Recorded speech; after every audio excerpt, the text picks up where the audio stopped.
माता सीता ने भी किया था एक घोर पाप।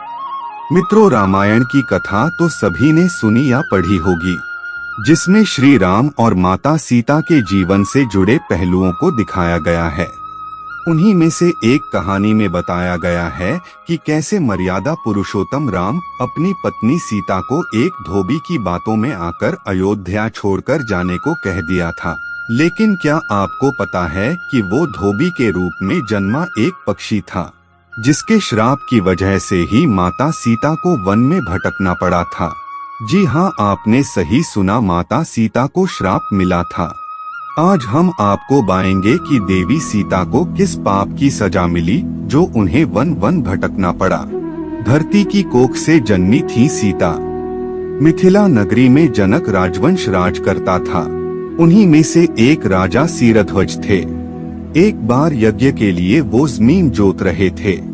उसी समय वहाँ से एक छोटी कन्या निकलती है। इस सुंदर कन्या को देखकर राजा को बहुत खुशी हुई। उन्होंने उस कन्या को अपनी पुत्री बना लिया। उसका नाम सीता रखा। एक दिन सीता अपनी सहेलियों के साथ बगीचे में खेल रही थीं। वहां उन्हें एक तोते का जोड़ा दिखाई दिया, जो बहुत ही खूबसूरत था।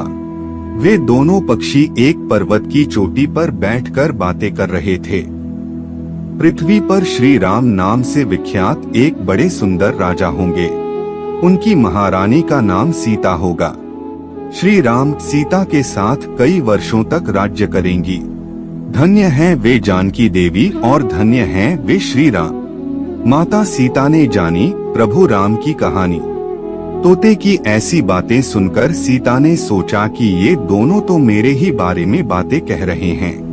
इन्हें पकड़कर मैं इनसे अपने जीवन से जुड़ी सारी बातें पूछ सकती हूँ। इसीलिए उन्होंने अपनी सहेलियों से उन दोनों पक्षियों को पकड़कर लाने को कहा। उनकी सहेलियां उस पर्वत पर गईं और दोनों पक्षियों को पकड़कर ले आईं। माता सीता उन पक्षियों से कहती हैं कि तुम दोनों बहुत सुंदर हो, देखो, डरो नहीं, मैं तुम्हें कोई नुकसान नहीं पहुंचाऊंगी। तुम बस मुझे ये बताओ कि तुम कौन हो और कहां से आए हो। राम कौन है और सीता कौन है, तुम्हें उनके बारे में कैसे पता है। पक्षी जोड़े ने सुनाई श्री राम जन्म की कथा। माता सीता के पूछने पर दोनों पक्षी बताते हैं कि एक बहुत विख्यात महर्षि वाल्मीकि हैं। हम दोनों उन्हीं के आश्रम में रहते हैं। महर्षि ने रामायण नाम का एक ग्रंथ लिखा है, जिसका पाठ उन्होंने अपने शिष्यों को भी कराया है।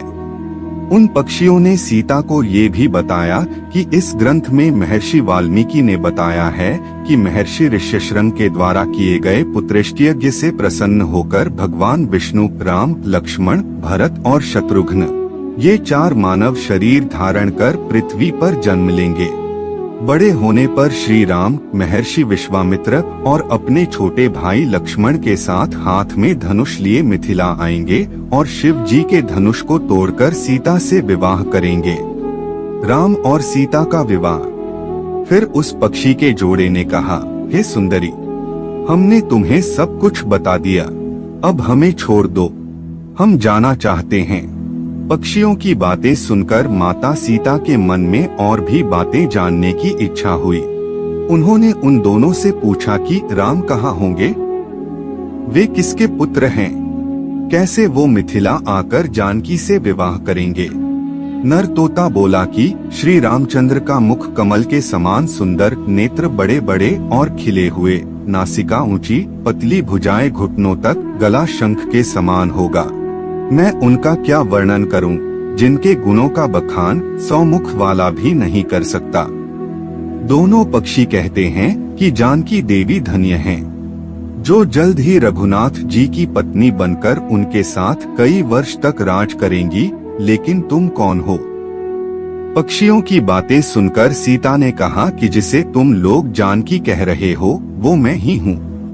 माता सीता उन्हें कहती हैं कि मैं तुम दोनों को तब ही छोड़ूंगी जब श्री राम यहाँ आकर मुझसे विवाह करेंगे, तब तक तुम दोनों आराम से मेरे घर में रह सकते हो।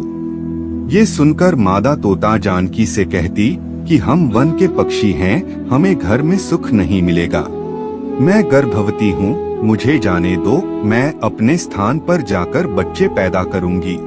आप चाहें तो उसके बाद मैं फिर से यहाँ आ जाऊंगी। उसके कहने पर भी सीता जी ने उसे नहीं छोड़ा। तब उसके पति यानी नर तोते ने कहा, सीता, मेरी पत्नी को छोड़ दो, वो गर्भवती है। जब ये बच्चों को जन्म दे देगी तब उसे लेकर मैं फिर तुम्हारे पास आ जाऊंगा। तब माता सीता ने कहा, तुम आराम से जा सकते हो, लेकिन ये मुझे बहुत पसंद है। तुम घबराओ नहीं, मैं इसकी अच्छे से देखभाल करूंगी। जब सीता ने उस मादा तोते को छोड़ने से मना कर दिया, तब वो पक्षी दुखी हो गया। पक्षी दोबारा सीता जी से निवेदन करता है कि मैं अपनी पत्नी के बिना जिंदा नहीं रह सकता, इसलिए इसे छोड़ दो। माता सीता, तुम बहुत अच्छी हो, मेरी प्रार्थना मान लो। इस तरह उसने बहुत समझाया, लेकिन सीता ने उसकी पत्नी को नहीं छोड़ा।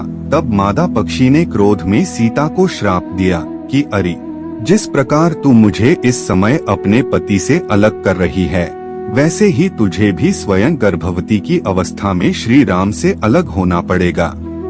कुछ दिन बाद पति से बिछड़ने के दुख में मादा पक्षी के प्राण निकल गए। पत्नी की मौत हो जाने पर नर पक्षी दुखी हो गया। फिर वो सीता जी से बोला कि मैं मनुष्यों से भरी श्री राम की नगरी अयोध्या में जन्म लूंगा। मेरे ही कारण तुम्हें पति के वियोग का दुख उठाना पड़ेगा।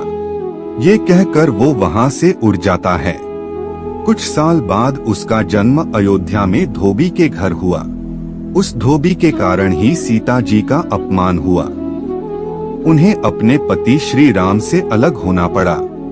उस तोते का श्राप ही सीता जी के पति श्री राम से बिछड़ने का कारण बना।